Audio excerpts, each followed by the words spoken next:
Director and co-founder of Life to and Beyond Foundation, also assistant professor at ICFAI School of Pharmaceutical Sciences, ICFAI University, Dehradun. So coming first to what is an economy, as we all know that economy is a system which is run by the society to produce, distribute, or exchange goods, right? And which basically fulfills the gap or answers the question, these four questions, which is what to produce, how to produce, how resources can be allocated, and for whom are we producing, right? So as initially mentioned, as initially understood by the talk that we had, that there were different market segments that we had, right? Economic systems that we had, mostly the recent economic systems that we transitioned from, and the system that we are into now is like we transitioned from a command system to a mixed system, right? So this shift from a more command-based system where the government used to direct us, the government used to have a say in each and everything that we used to, let's say, we used to have in the market, to an economy where there is less involvement of a government per se, but more involvement of private players into it, is what we now know as a new space economy, right? So, how did the space environment change? So, this is basically divided into these three phases, not by me, but by the research papers that divided into three phases. One phase starting from 1950 to 70, the second phase 1970 to the present, to a phase before 2000, and the new space economy starting from 2000 to the present time that we have, right? Initial phase mostly focusing on the development of products, development of. Sorry to interrupt, Hajra. If you might use the pointer to just point out these segments, it would be very helpful. Yeah. Yes. So as was I was first mentioning, the first phase, which was more of a government driven, which focused on space research and development, and actually gaining something or developing some products out of it, right? Uh, this phase was the phase which was mostly dictated by the government per se, very less or no involvement of private players, which led to the formation of, as now what we know as spin-offs, right? A product of space which are now used for Earth to solve earthly problems, right? Spin-off technologies, and which led the market, which led the market to have a more open approach, right? An open approach in the sense that which led people to think that okay, space is not something which is only led by government, which has only to do, which has only government, where only government can work on, which is not, which is very closed space, but also something which can help us solve this earthly problems, right? This is when we have the second phase or the second loop where we have space being commercialized, right? Space spin-offs being used to solve earthly problems, and then we have the final phase from 2000, whereby this command market is finally getting transitioned to a mixed market and leading us to a phase when we now stand is the new space economy, right? And more private players are getting into the market, and thereby having this sharp increase of space businesses starting from 2000 to 2018, because this is the graph which I could come up with from the research paper that we have here listed in astropolitics. Obviously, this graph is going forward and higher, right? So where are we? Where is all this leading to, right? This all decentralization of space, as we can call it as, is leading to a more is leading to more partners getting involved in space sector, a more standardized approach to space, whereby we have standardized approach for when it comes to launching of certain rockets, when it comes to developing a space station, when it comes to even sending humans to space, right? These kind of standardized approaches, which were earlier very specific to a particular organization, or which were only very specific, or let's say trade secret of a particular organization, and so these are becoming more open, to say so, or more coordinated, not just open, but then coordinated, more coordinated between space agencies and between private partners as well. Interoperable because when you have standards set in, it's more interoperability comes into the picture, which was not the case when we had a more closed market or a command market. And these factors finally leading to a more efficient space ecosystem that we are trying to produce, or that we now have in the longer run. Like reducing costs of launches, increasing profitability, right? These things we can also have. We do have shared platforms which can also reduce to a much extent of the environmental concerns of space that we did talk about, right? And finally, what if we are just looking at the economy? How is it affecting the economy? The economy is affected whereby the first thing that when we came into space, the first thing that our parents, which was discussed by our panels, the first thing that they came up with is what are you going to do with space, right? Is it going to give you employment? So this is the biggest question that new space economy is asking all of us. That even if you are going into space, is space giving you a job, right? So we see that space is not just a particular is not now a closed entity, but an entity which is more opening up, which is more becoming accessible to people, and for which people are getting jobs more than previously thought of, right?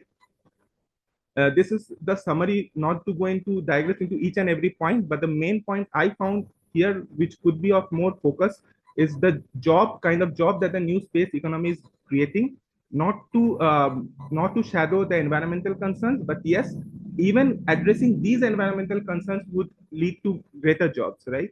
So it's like opening up the economy, opening up space for private players who could give us more jobs and have more people into space, ultimately in reducing the cost of launches, um, uh, kind of tackling the environmental concerns in a more efficient way, and ultimately ultimately having not just exploring the world, but exploring the world in a more sustainable way, right? And now how this new space economy, how the Indian space policy is in close correlation with the new space economy, I find these pointers, the fifth pointer, to be of the most appropriate to, if I want to kind of summarize each and every pointers, right? The policy features end-to-end private participation, which is more of a which is a catalyst to the new space ecosystem, right? New space economy. Then we have ISRO having a private entity, having a private branch, which again is very closely a private branch which to facilitate privatization of in the space sector in India, which is again very closely related to new space economy, right? Open procurement, not just a government to government deal, but a government is also in close talks with private partners to procure different materials for different missions, right?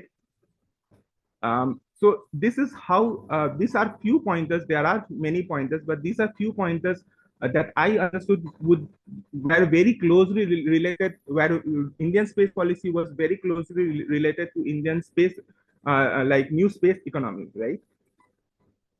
So this is the overall concern or overall content that was there in the new space economy, which I found to be of most important. Obviously, we can go on and go on discussing about new space economy. The kind of benefits that it has is the kind of jobs, the kind of opportunities that it has. But then this is the overall gist I found. And I'm very thankful to again our speakers, our panelists who did affirm that this is how new space economy would look like, right? So this is the like a very short concept of new space economy that I had to present. Thank you, Palit, and thank you, participants, for bearing with me. Thank you very much, Hajra, for kind of sharing um, the 101 of space economy, new space economy with us in 15-20 minutes, 15 minutes to be more precise, right? Because so much of data, there's endless ways of learning. We can go on and on, but I suppose it's Monday after Sunday, so most people might be tired, and within that, you have just explained us just the brief and how it is impacting. That is really commendable. Thank you very much, Hajra, again. Any questions from the participants? Feel free to, or if you can raise hand if you want to add something or other. And in the meantime, Hajra, I just want have one general question that if you could share with our dear audience that why the very theme of new space era, like before this, and the following theme that is coming out, that is new space economy, why these two themes are correlated, and how important it is that we generate awareness about such a topic. I need to ask you to unmute. Yes. Hajra, if you could just. Yeah, Palit, can you just repeat, please? Yes, yes. I was asking that last year we had this theme of outreach Sarabhai as new space era. Now we are having this theme of new space economy. Every year we try to choose a theme, a new emerging theme of space, and try to educate the people or educate those who are our audience in different sessions or our outreach physically across India and other um, about this topic. So, how correlating are these two topics of new space era and new space economy? And why do you think awareness is required on such a topic? Yes. I feel that new space era and new space economy are just both sides of the same coin, right? Like you can't have new space era without new space economy, right? So um, this makes sense that if we have already discussed new space era, and it's like you are encouraging somebody to explore a field, but you are not giving the tools required for him or her to explore the field, right? So this new space economy is the tool, is the way forward for somebody to explore the new space era, right? If that's the this is the best way I can put it. Right. I suppose it is so.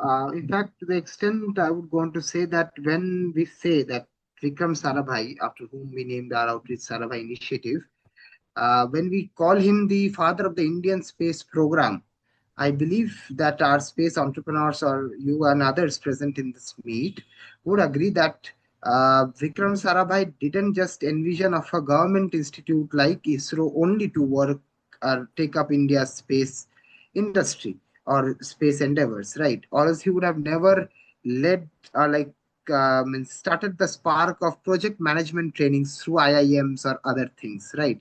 So that is the very birthplace of entrepreneurs or management or project or mainly um, like project based or like learning or like basically from planning to implementation to impact, right? So that is what an entrepreneur's journey is. So do you feel the same, Hajra, like when like we talk about Vikram Sarabhai as a father of the Indian space program, he might have also envisioned this. What do you say? Like, what is your POV? I feel that yes, Vikram Sarabhai, we all believe that uh, he is not just the founder of Indian Space Research Organization, right, ISRO, but the founder of each and every Indian who is dreaming to do something in space, right?